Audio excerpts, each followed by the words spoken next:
Take a deep breath of salty air as the first raindrops begin to spatter at the pavement, and the swollen slate-colored clouds that blanket the sky mutter ominous portents amongst themselves over the little coastal town of Anchorhead. Squinting up into this storm, you wonder how everything managed to happen so fast. The strange phone call from a lawyer claiming to represent the estate of some distant branch of the Michaels family was only a month ago.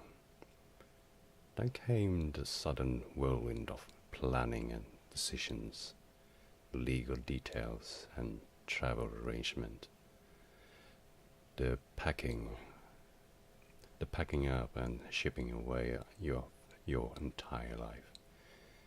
And now here you are, over 1,000 miles from home after driving for 2 days straight, getting ready to move into the ancestral mansion of the clan of relatives so far removed that not even Michael has ever heard of them. And you've only been married since June, and none of this has any of your idea in the minds. None of this was any of your idea in the first place, and already it's starting to rain. A solemn belch emanates from the clouds, and the rain starts coming down harder. Fat, cold drops smacking loudly against the cobblestones. Shouldn't it be snowing in New England at this time of year? With a sigh, you open your umbrella. Welcome to Anchorhead. The first day.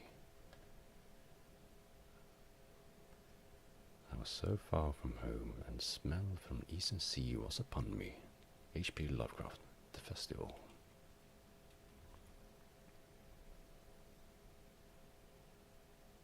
Outside the real estate office, a grim little cul-de-sac tucked away in the corner of the claustrophobic tangle of narrow, twisting avenues that comprise of older portion of Anchorhead.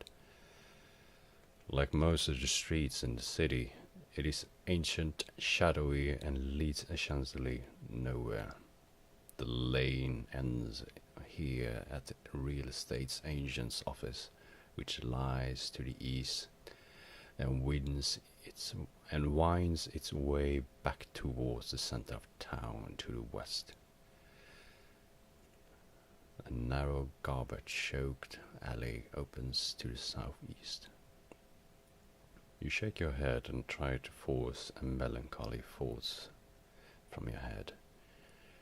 You're supposed to meet with the real estate agent and get the key to your new house while Michael runs across town to take care of some paperwork at the university. He'll be back to pick you up in a few minutes, and then the two of you can begin the long, precarious process of settling in.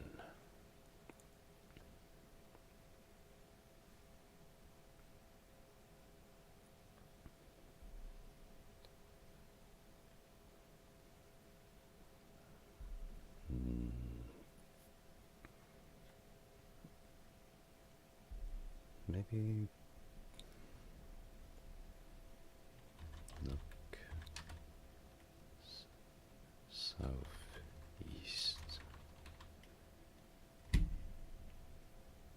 Okay. Look alley.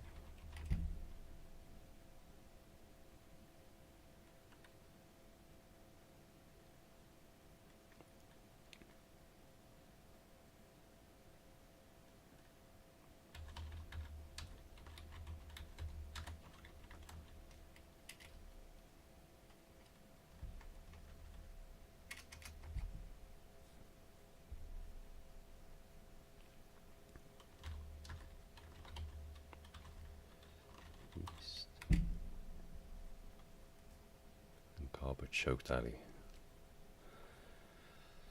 This narrow aperture between two buildings is choked with piles. Piles. Oh, piles. This narrow aperture between two buildings is choked with piles of rotting cardboard boxes and overstuffed garbage cans. Ugly, half-crumbling brick walls totter over you with each side. The east end of the alley is blocked by a tall wooden fence. A rusty fire escape clings to the side of the northern building. The ladder is retracted, its lowest rung hanging at the 10 feet up above one of the garbage cans.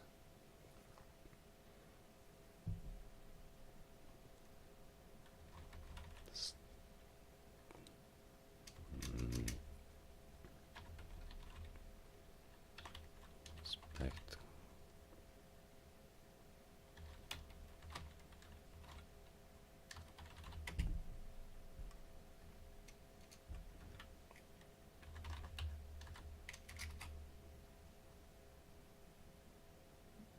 Same thing. About look north.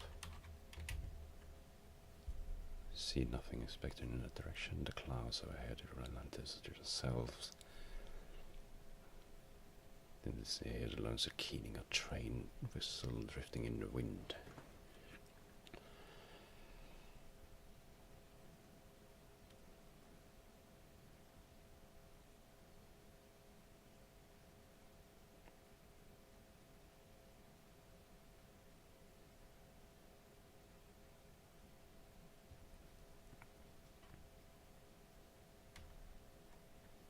See, I have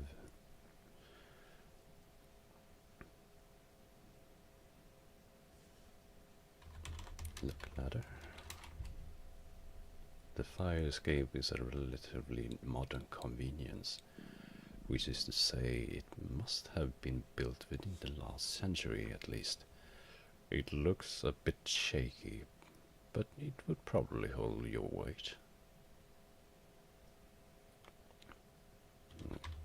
Climb ladder.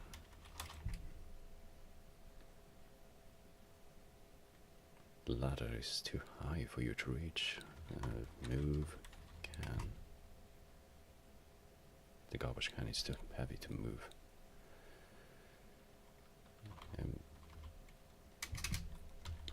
Empty can. Empty can. That will make that even less pleasant to be in. Enjoy.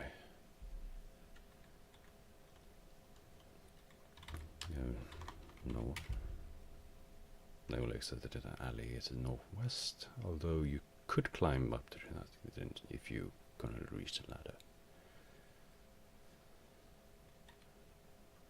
Okay, climb can. You climb onto the wobbling garbage can, precariously balanced. The bottom rung of the fire escape is just now a few feet above head. Overhead, the clouds flicker in a greenish haze of sheets lightning.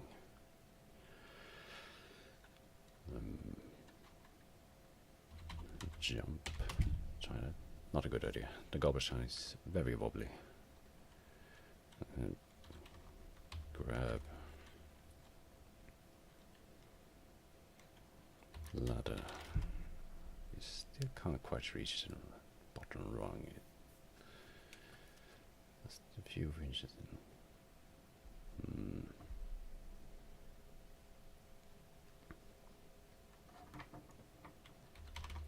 Look.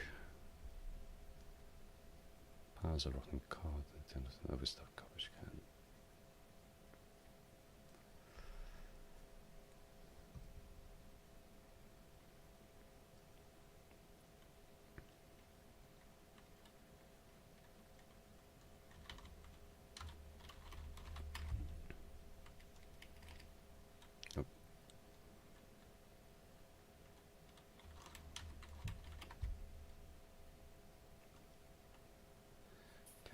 just descend.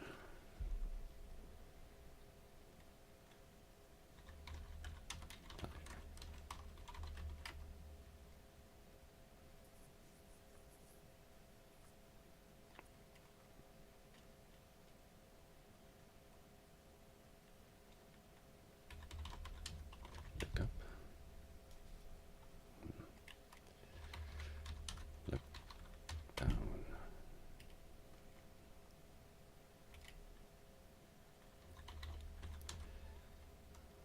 West. No, maybe not.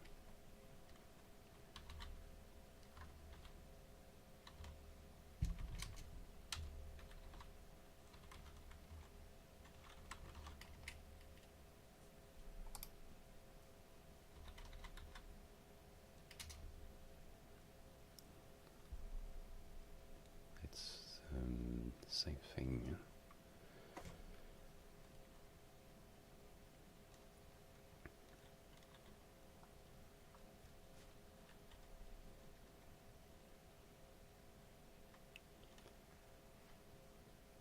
Lanes in here.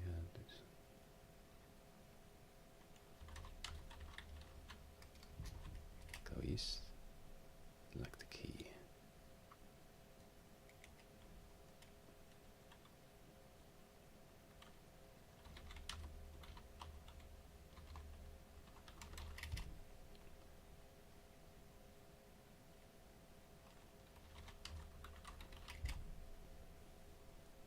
Narrow street. As the street winds along from the east to west, it narrows until the rooftops on either side practically could touch each other. To the south of is a twisting lane even narrower than this one, while a shorter flight of steps to the north leads down the local watering hole.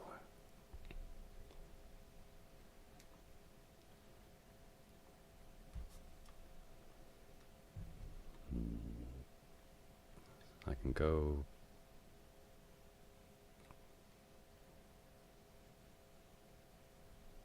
east and west, as in there was one to the south. Go south.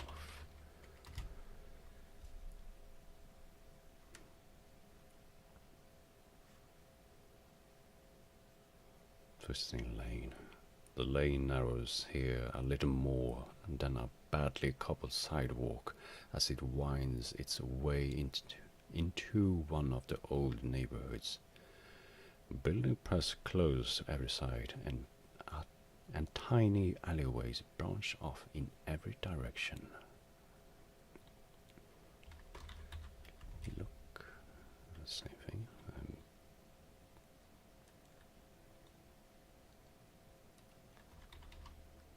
Go south. You make your way through the dark, tangled streets, navigating a sharp turn that seems to curve inwards on itself like a nautilus shell, discovering a series of tiny abandoned courtyards with the walls slick with mold.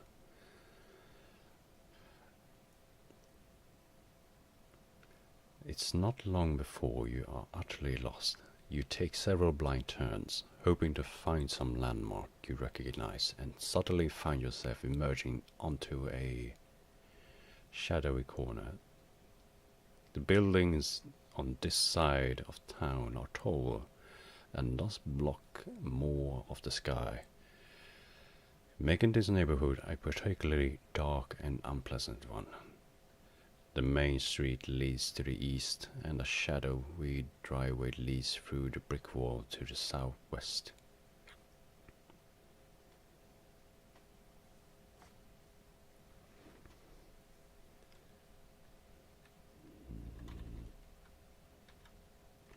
Look. Neighborhood. Okay.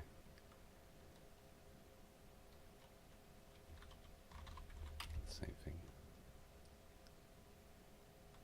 Yeah, it's the same. go east.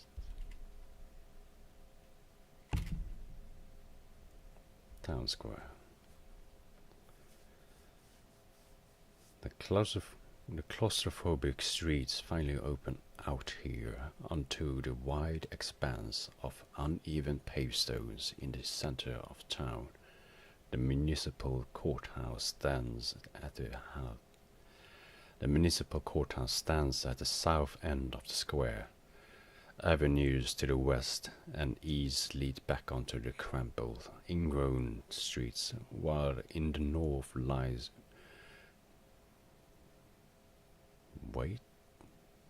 Waterloo Bridge. Waterloo Bridge. In the center of the square, rising from the circular lawn of unhealthy-looking grass, stand a stone obelisk. Look, obelisk.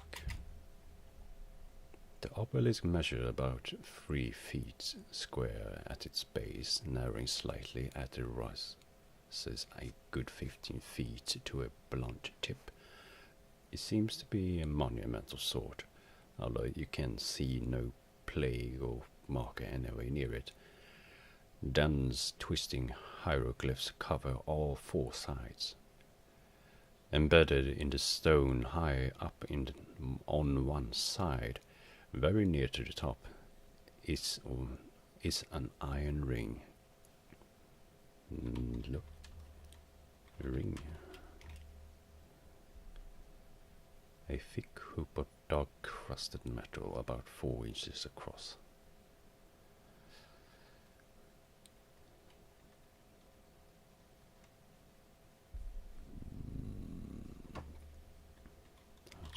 Touch.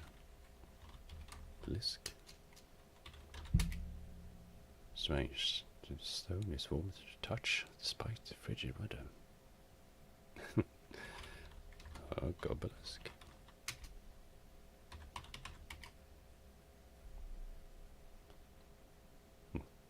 Boy sport.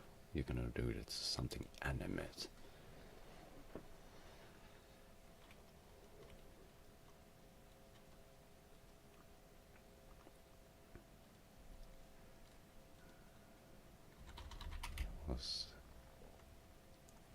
West, east, north. Go north. Waterloo Bridge, a hoary monument of crumbling, moss-eaten stones. Waterloo Bridge is possibly older than any other structure in the entire town. It spans this dark Miskahavni.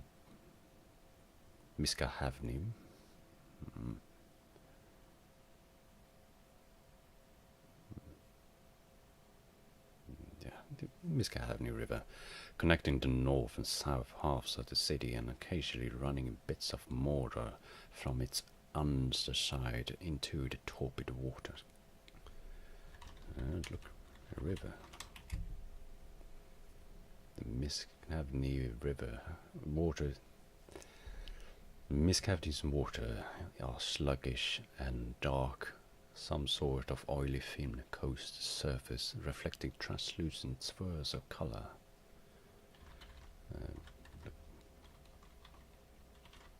Bridge. The cobblestones are slick through the rain and worn with many centuries' passage.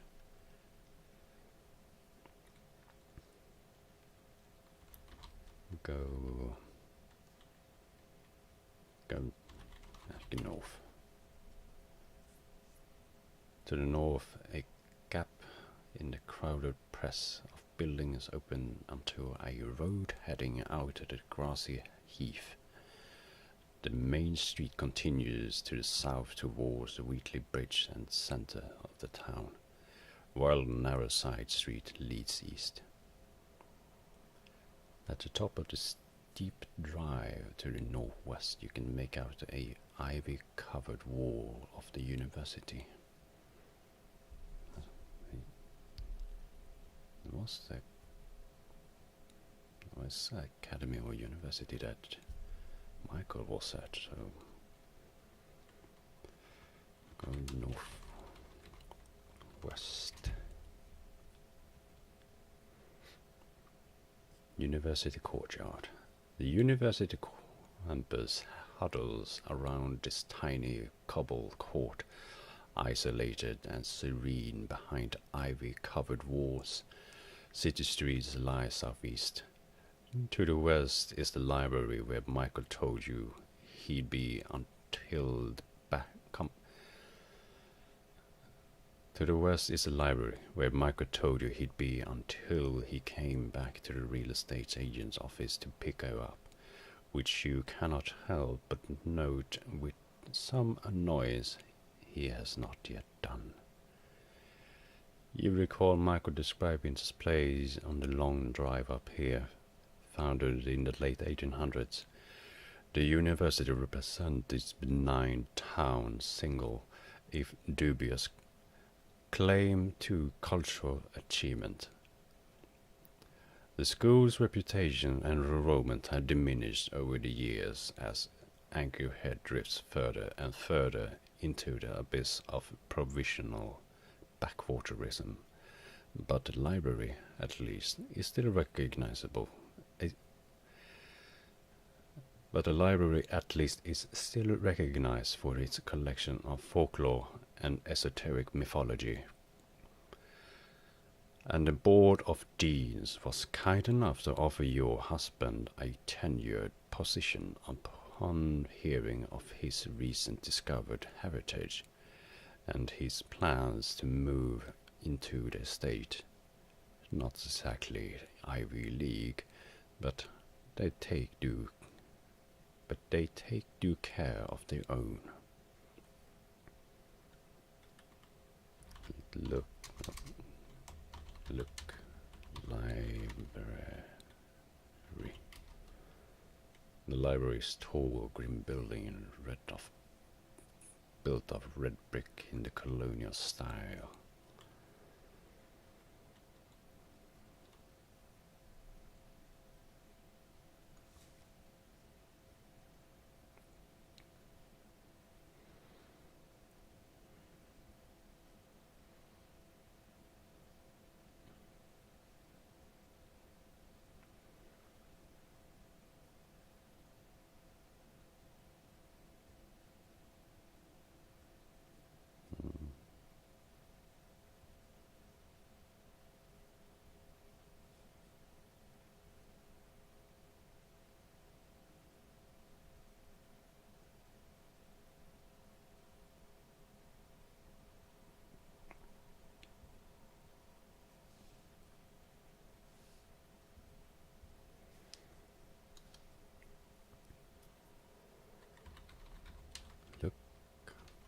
Courtyard. Can't see anything. Look. Court? No. Look. Cobbled court, oscillator.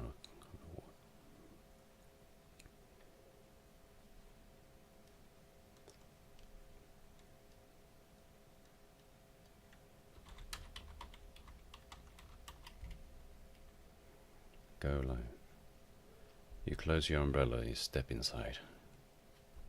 Reading room. Most of the front area is taken up by reading desk, their green shaded lamps casting tiny islands of radiance here, and there amidst the library dim exterior. Shadow roost beneath the high vaulted ceiling and whisper rustle at the edge of your hearing. An exit lies east, and a small alcove to the north house the circle desk. An exit lies east, and a small alcove to the north houses the circulation desk. Peering through the dimness, you spot your husband at one of the reading desks, absorbed in some sort of weighty tome and clearly oblivious to the time.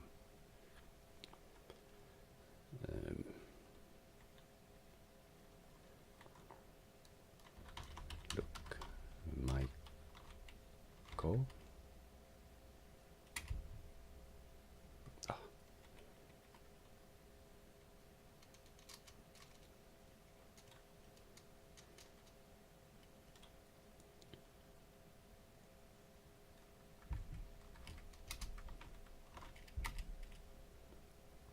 tall and a bit on the gangly side, clumsy in an endearing sort of way. That that thick tangle of brown hair that you're always after. That thick tangle of brown hair that you're always after him to cut. Those deep brown eyes framed by wire-rimmed glasses. Yep, this is the man you married. Michael absorbed in his reading, unaware you're watching him. Approach. 2 3.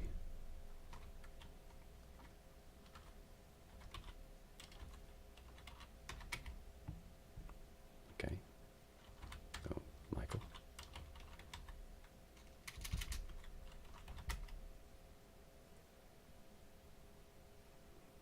Michael looks up, startled, then realizes it's you. Hi, hon, he says. He closes the book and stretches. I've been waiting a long time. I'm so sorry. I just got absorbed here and lost track of time. He smiles sheepishly. Well? He asks. Did you get the keys?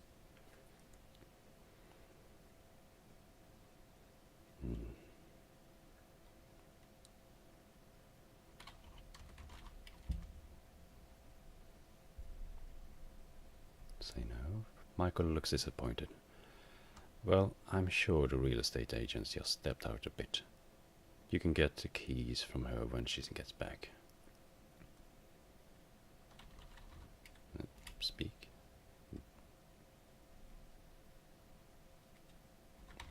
Look. Book. Michael hands and it's on the cover, particularly obscuring its title.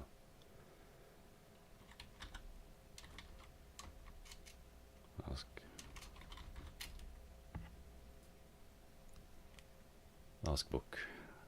What? This? Says Michael, glancing down at the book. There's nothing important, says Michael. Just some breaches, musty old stuff.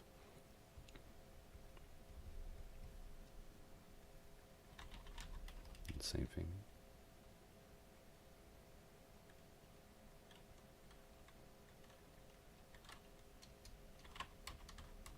Grab book.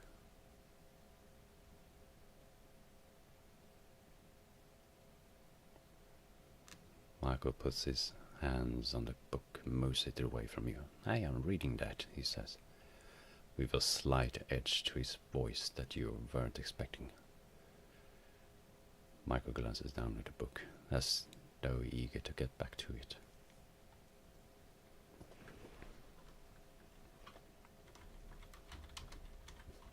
Smack Michael. Okay, hit.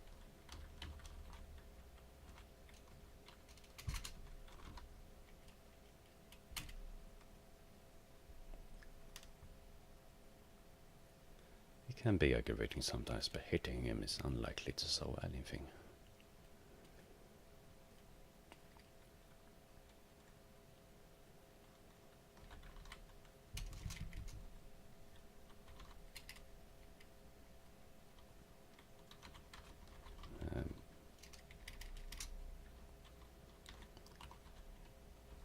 Go out.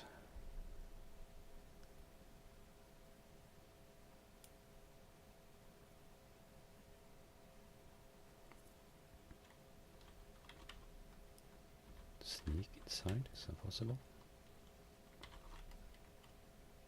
No, not the bird. Look, it was to the west of the library. City Street lies southeast.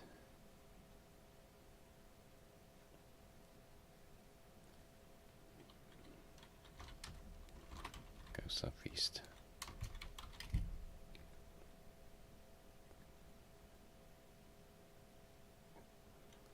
Go north. Mill Road. The road leads you across a field of gravy, wind-swept grass. To the south, the jagged outline of Anchorhead's roof cuts across the horizon.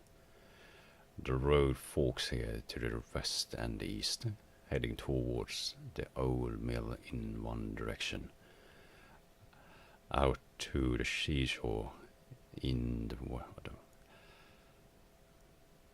The road forks here to the west and east, heading towards the old mill in one direction, out to the seashore in the other. In the distance you can hear the lonesome crooning of a train whistling, drifting in the wind.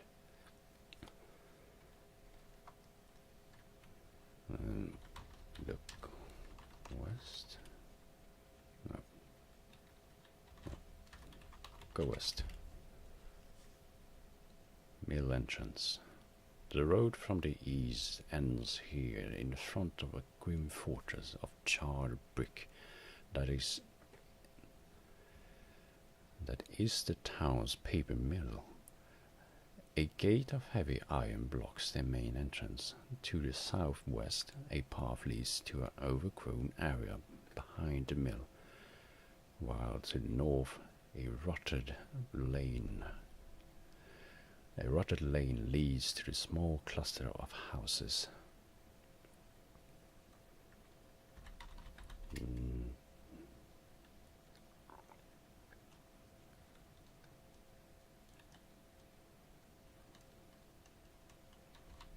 Southwest. Foundation. Old foundation. The foundation of an old structure lie crumbling in the sunken square of the ground. Here in mill's shadow, weeds push through cracks of buckled concrete. Rusted pipes and bent rebar poke up and the ground like a broken leg of dread.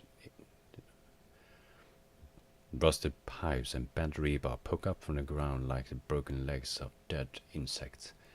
Dense thickets surround the ruins of all sides. Although narrow, overgrown trails lead west and northwest through the underbrush. So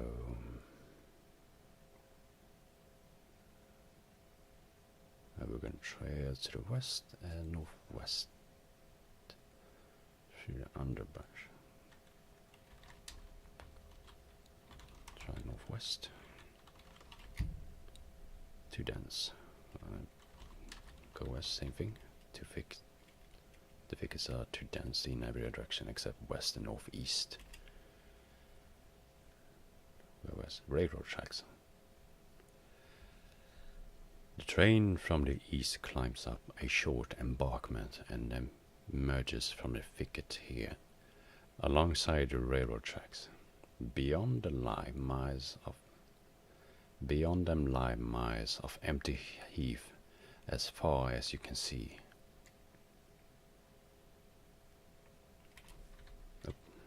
Look. Railroad.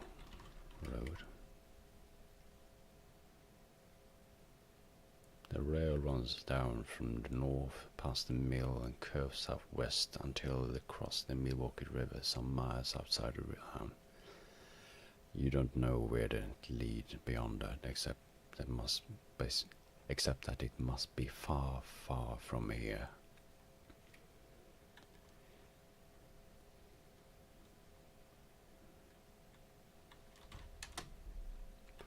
Go.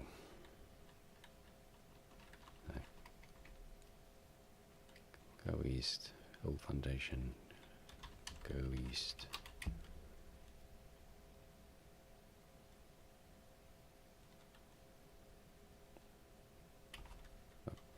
Go northeast. And go north.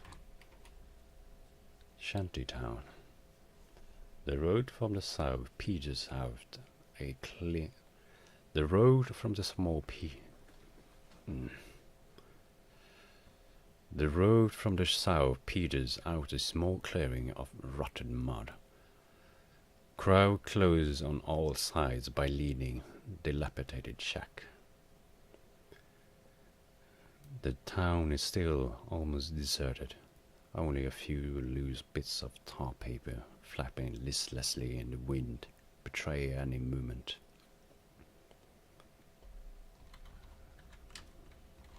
Look house.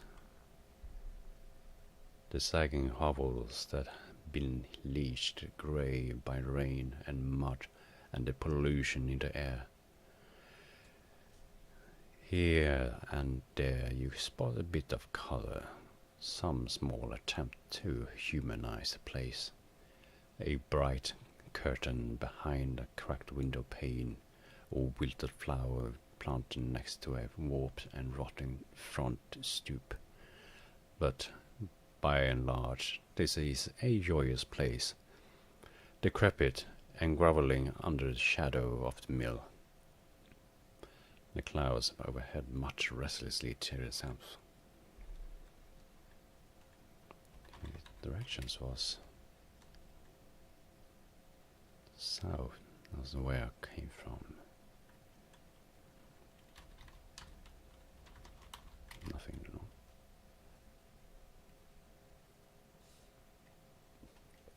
The main road leads to the south.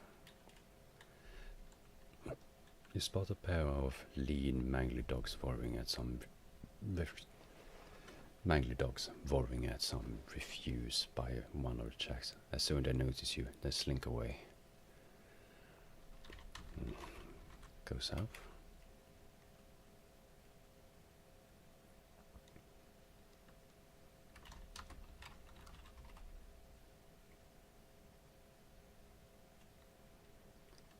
Go east. The spine.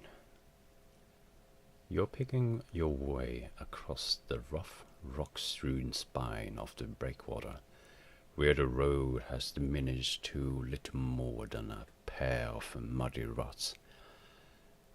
100 yards to the northeast, at the breakwater's far end, a lonely lighthouse stands vigil against the ocean. Look, lighthouse. An old and brooding thing, heavy with the weight of centuries, it sticks up from the horizon like a dingy white nail. You hear a lonely clanging of a buoy somewhere far out to sea.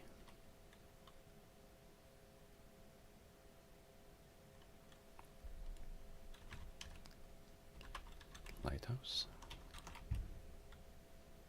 Too far away.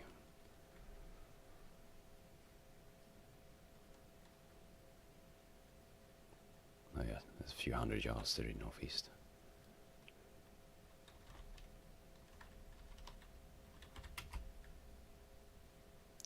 The narrow breakwater is surrounded by ocean. You can go west, back to shore, or northeast to the houses. Go northeast. Foot of the lighthouse.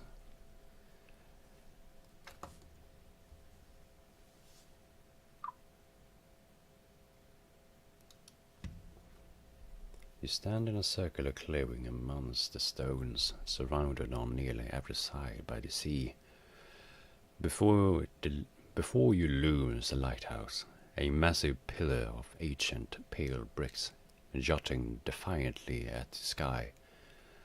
The road leads southwest from here, and it looks as though a path leads around outside of the lighthouse to the east. Set into the thick stone wall of lighthouse. Set into the thick stone wall of the lighthouse is this bronze door.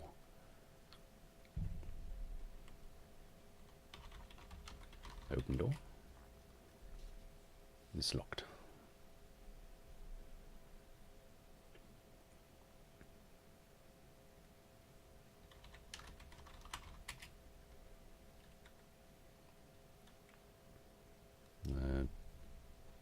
Before you lighthouse, a massive pillar leads up west from here.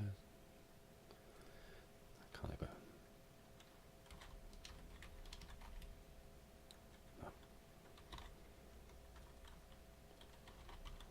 southwest.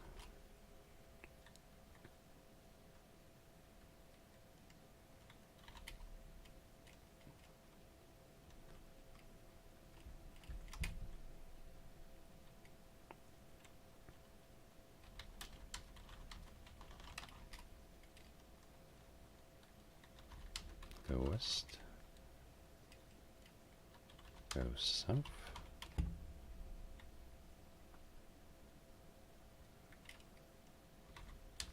Go south.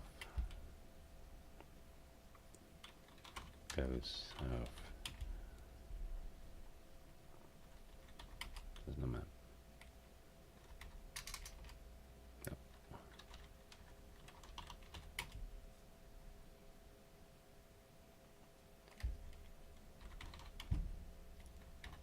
Look. This is town square. Wheatley Bridge to the north.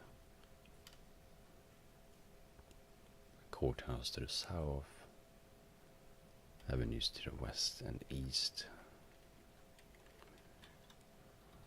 Go west. Shadowy corner. The buildings on the side of town are tall and thus block more of the sky, making this neighborhood a particularly dark and unpleasant one. The main street leads away to the east, and a shadowy driveway leads through a high brick wall to the southwest.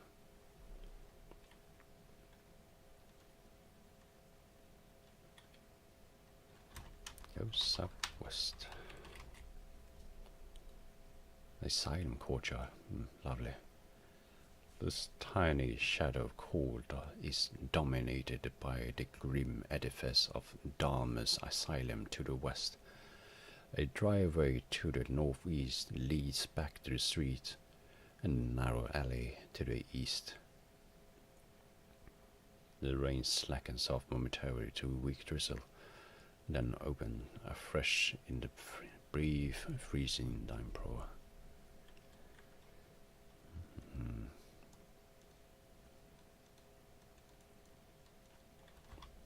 Go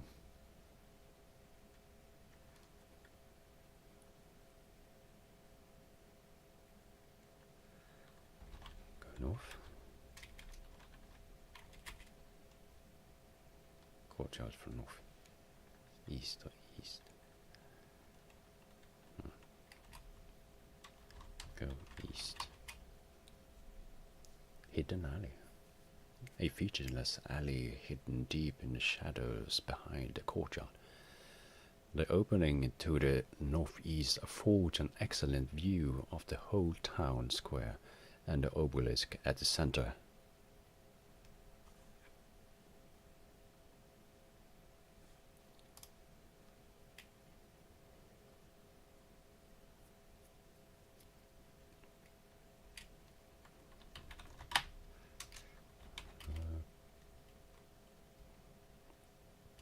Same.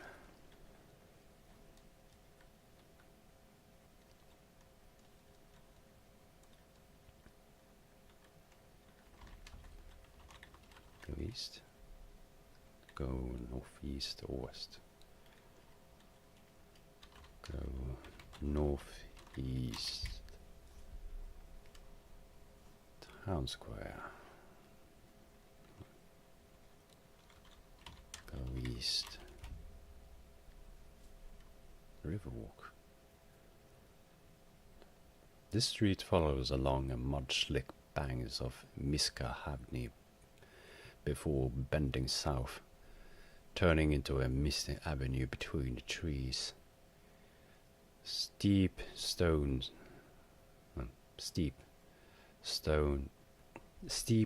steps lead down to the water's edge. The town square lies west, and a vacant lot lies east. Go east. Vacant lot. Once a building stood here. Now there's only cracked pavement and rampant weeds. Breaks in the chain link fence lies east and west. A filthy old mattress lies amongst the weeds in A filthy old mattress lies amongst the weeds over in one corner of the lot.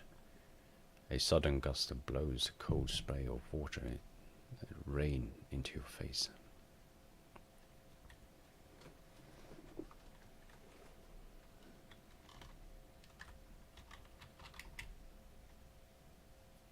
Is this to wharf?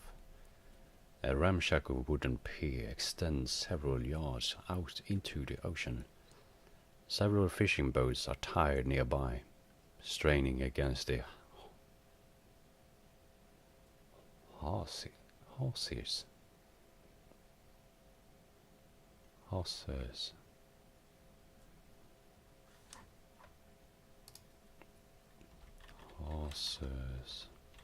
Pronunciation.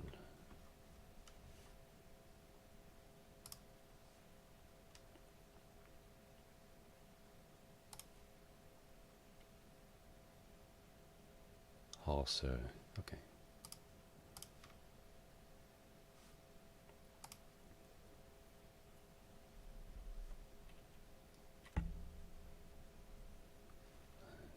Let's see. The ramshackle wooden pier extends several yards out to the ocean. Several fishing boats are tied nearby, straining against the hawsers in this uneasy weather. To the west, a path leads back to the land. At the end of the pier stands a lone wooden post, like a half-finished gibbet. Tied to the end of the pier, somewhat apart from the larger boats, is a small dinghy. The rain slackens off momentarily to a weak drizzle.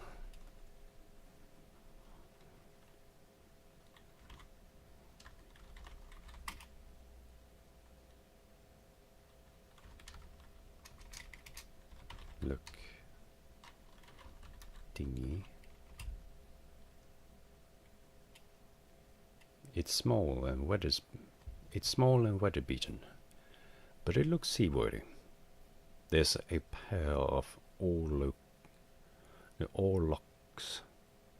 There's a pair of oarlocks attached to each side. Only one oar, though. The dinghy is tied to the pier by a short mooring line. Another wave crashes against the rocks, sending a cloud of spray into the air. Go west. And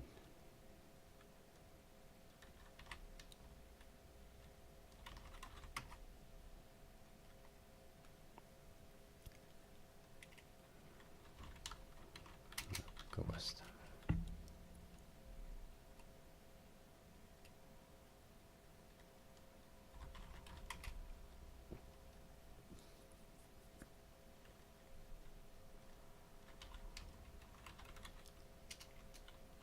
Stairs under the bridge. You follow the stone steps down to the edge of the river under the bridge. Weighty bridge arcs overhead, casting a little concrete ledge into the deep shadow. At your feet, the dark water laps quietly against the stones with a hollow, subterranean sound. Stone steps to the southeast leads back to the street level. An old manhole cover is set to the embankment under the bridge, closed and flush with the surrounding concrete.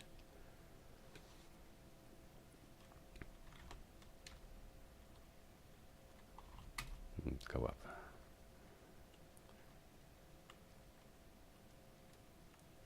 Town square to the lies to the west, Waken Town to the east, go west. The square avenues to the west, east to the crumbling road streets, north.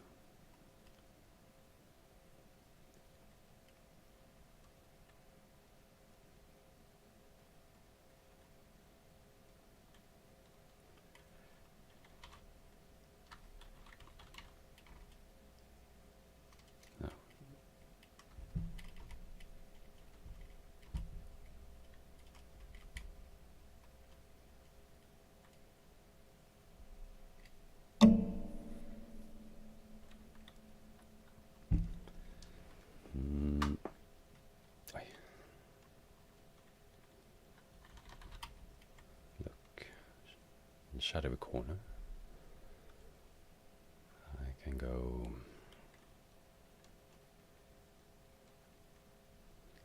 hello Mac.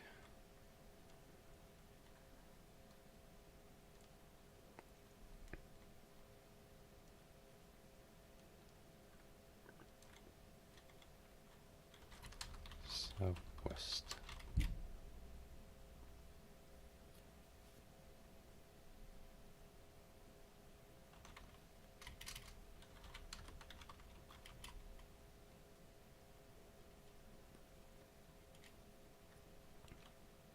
I'm ashamed to say that I'm lost right now.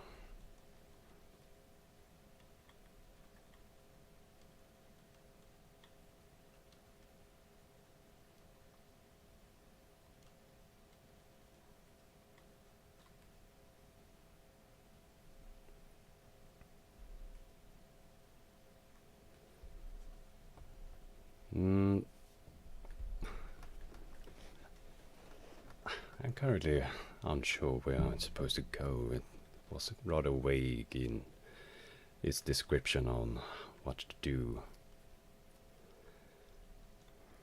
So currently I'm just going around town and looking, and I'm completely lost as where I went.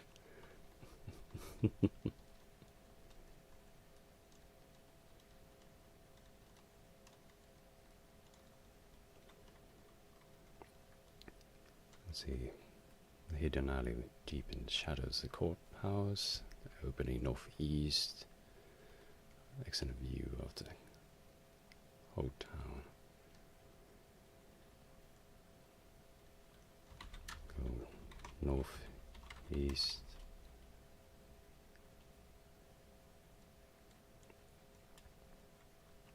Go south. The courthouse. Go south east. Streets leads north, east and west. From here and the city courthouse is the south. There is a narrow alley to the southwest, but you could never notice it if you didn't already know it was there. Okay, and go southwest. Hidden alley. The featureless alley hidden deep in the shadows behind the courthouse. The opening into the northeast affords an excellent view. Oh wait, I came there from.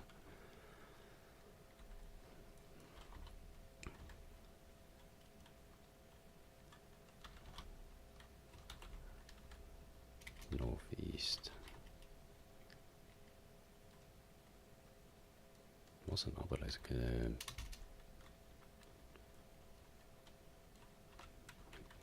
Salmon obelisk.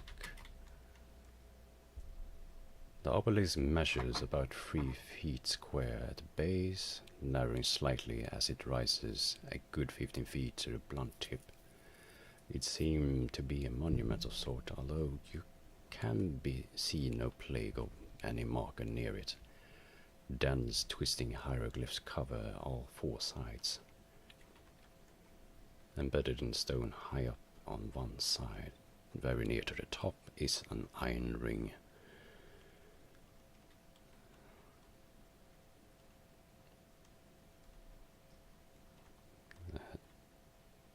Look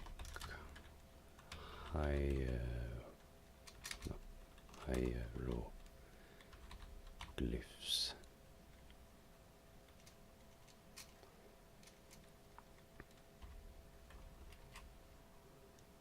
The character twists in disturbing ways, flowing into and through each other, and almost seeming to shift and squirm slightly as you try to follow the lines. The effect is deeply unsettling, and you have to suppress an urge to take a step back. The effect is deeply unsettling, and you have to suppress an urge to take a step back or two. That was difficult to read. Away from the monument. Grab the ring and take the ring. taking. Learning. Okay, that's not what I wanted. They already had that. Take ironry. Too high to reach. Can you climb it? Climb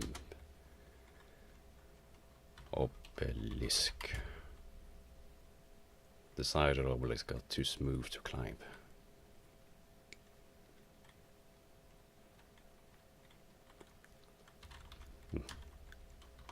Hit obelisk.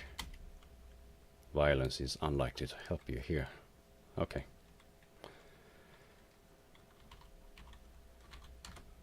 Touch obelisk. Strange. The stone is warm to the touch, despite the frigid weather.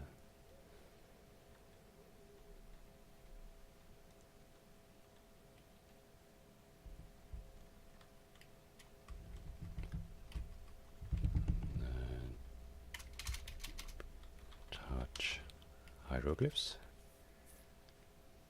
It's the same.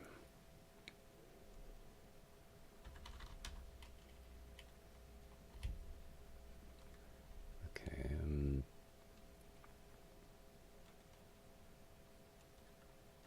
Avenues to the west and east.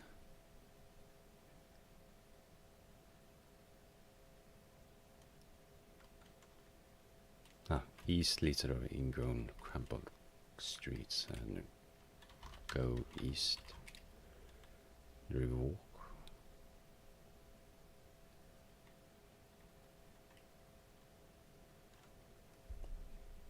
The street follow with much slick banks of Miska Avenue. I have no idea how to pronounce that thing. That river that is. Before bending south, turning into a misty avenue between the trees. Steep stone steps then lead to the edge.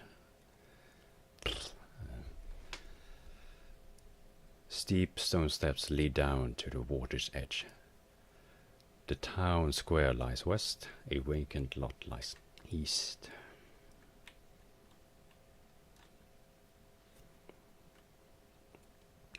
Currently just going around in circles.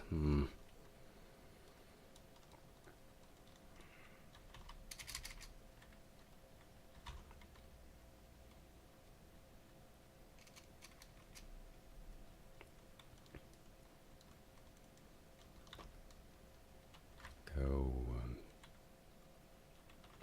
west. Go west.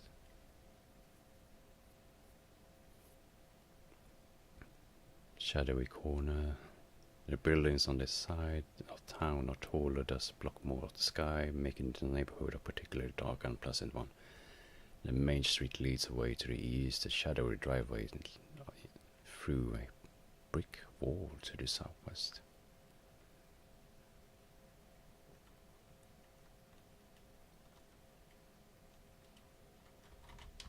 Go southwest.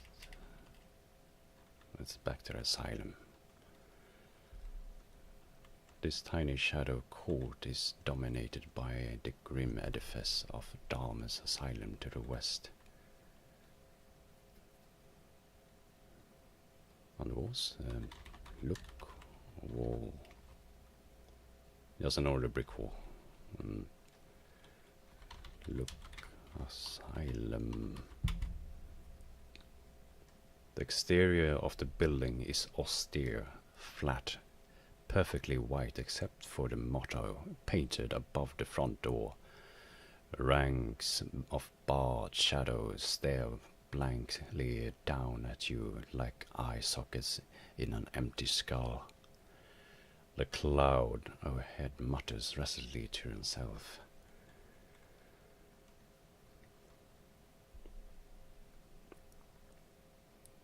There's a driveway to the northeast, leads back to the street, narrow alley to the east. Try go west, asylum. The entrance to the asylum is locked tight, and no one answers your knock.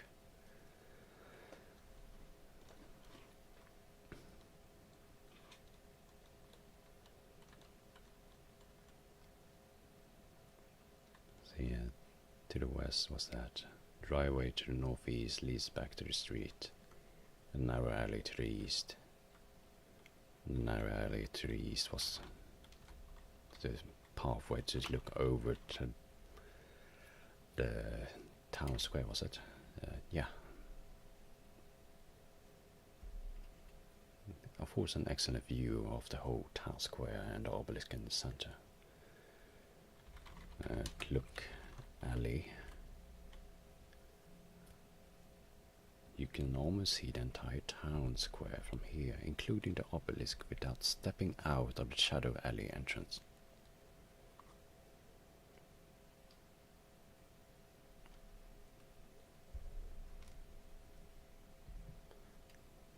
The microphone volume is alright, is it not, Mac?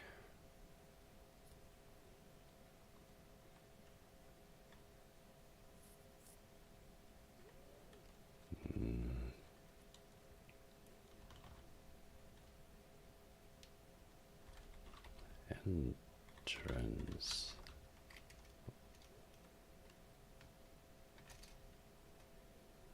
I don't think they allow it, but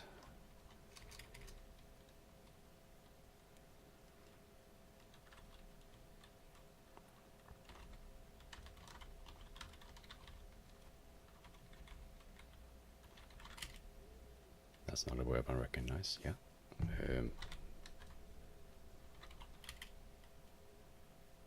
You aren't in anything in the moment.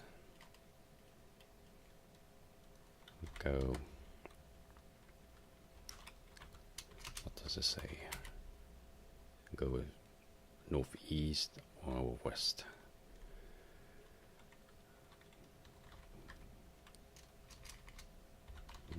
Look around. Cobblestones are slick with warm, not many centuries passage. Look. No.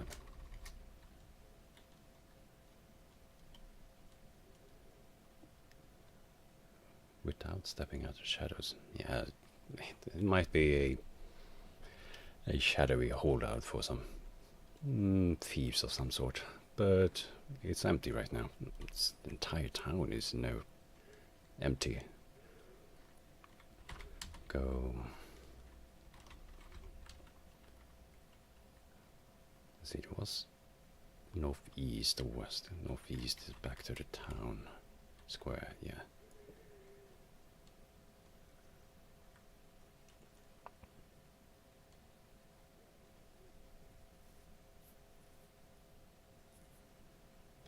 I have a half want to just restart the thing. Yeah, I'm gonna restart. At least first.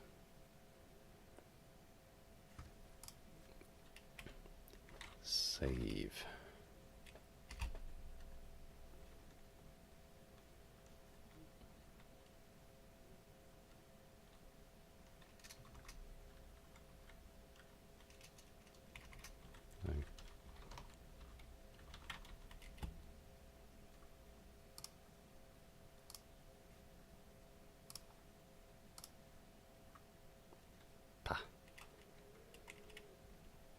Oh well.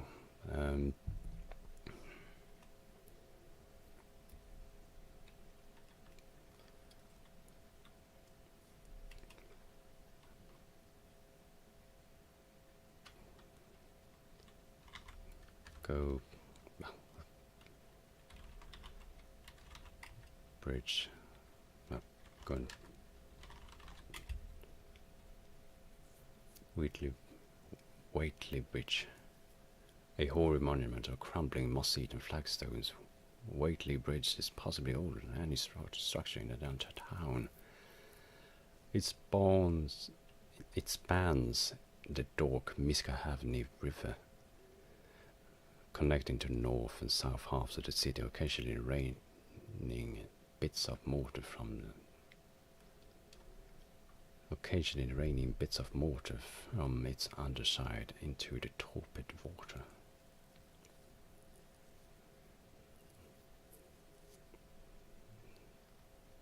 It would be nice with a map of some sort, but there is no.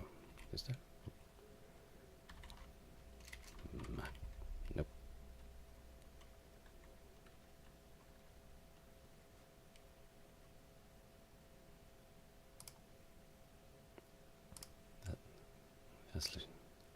Let's restart from the beginning.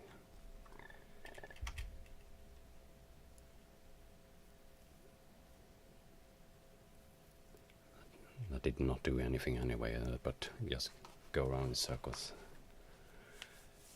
Let's start again.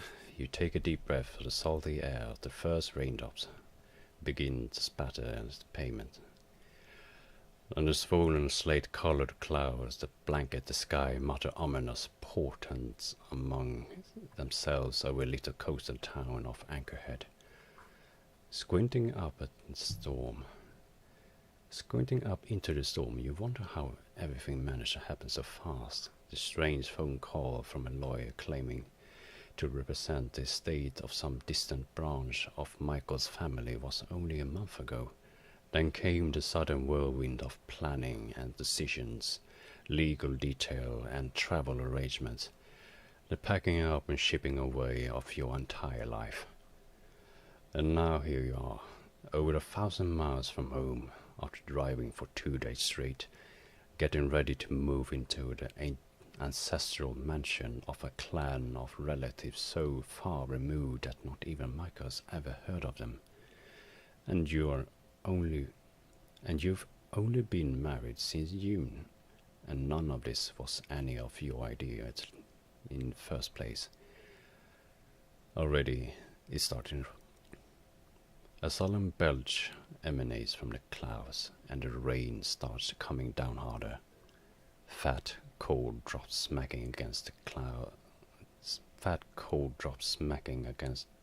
loudly against the cobblestones. Shouldn't it be snowing in New England at this time of year? With a sigh, you open your umbrella. Welcome to Anchorhead. The first day, I was far from home, and the spell of Eastern Sea was upon me. H.P. Lovecraft, The Festival. Outside the real estate office, a grim little cul-de-sac tucked away in one corner of the claustrophobic tangle of narrow, twisting avenues that comprise of all the portion of Anchorhead. Like most of the streets in the city, it is ancient, shadowy, and leads essentially nowhere. The lane ends here at the real estate agent's office, which lies to the east, and winds into way back towards the center of the town to the west. A narrow, garbage-choked alley opens to the southeast. You shake yourself and try to force the melancholy thoughts from your head. You're supposed to meet from the real estate agent. You're supposed to meet with the real estate agent and get the keys to your new house, while Michael runs across the town to take care of some paperwork at the university. Well, we do know he was already reading books. He'll be back to pick you up in a few minutes, and then the two of you can begin the long, precarious process to settling in. Look, building. The peaked rooftops of an ancient leaning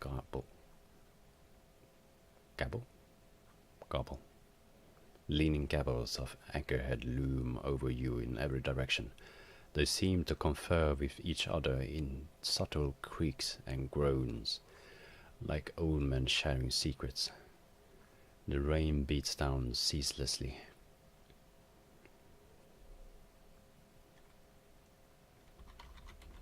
Look south. Nope. South. Look south.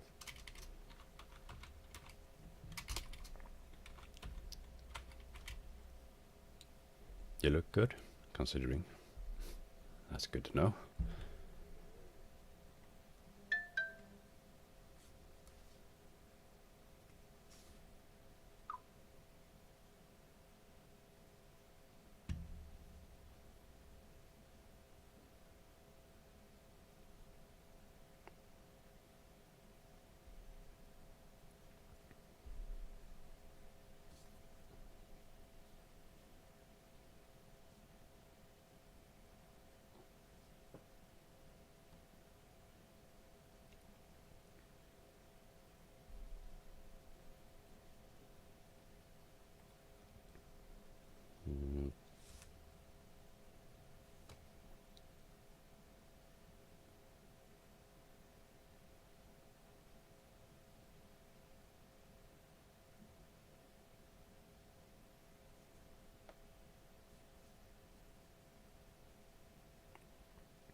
Look, alley. The alley leads southeast around the side of the office. Go, alley.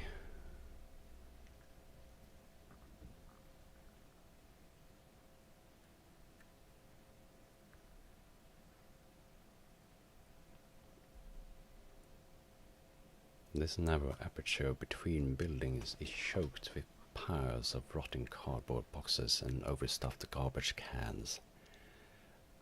Ugly, half-crumbling bricks totter over you on each side. The east end of the alley is blocked by a wooden fence. A tall wooden fence.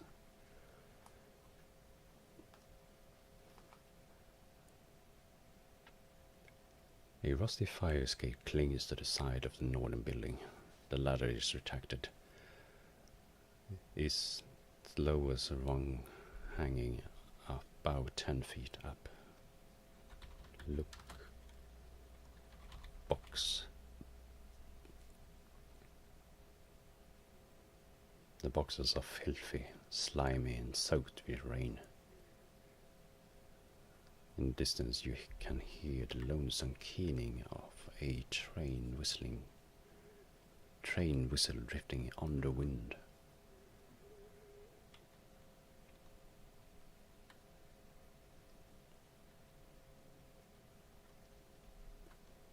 Can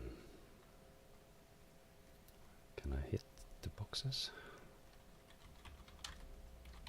Hit box. Violence enacted to help you here. Inside. You see nothing expected in that direction. Overhead the cloud of flickers in a greenish haze of sheet lightning.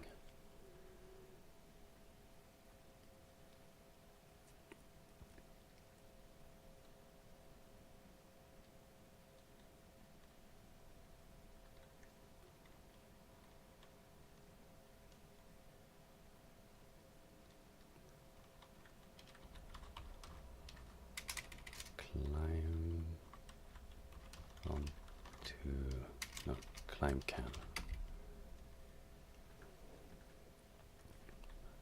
You clamber onto the wobbling garbage can, precariously balanced. The bottom rung of the fire escape is now just a few feet above your head.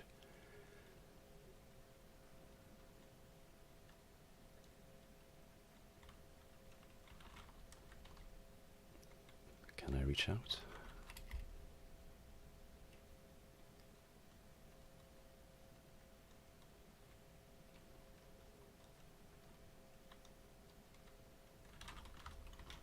Get down.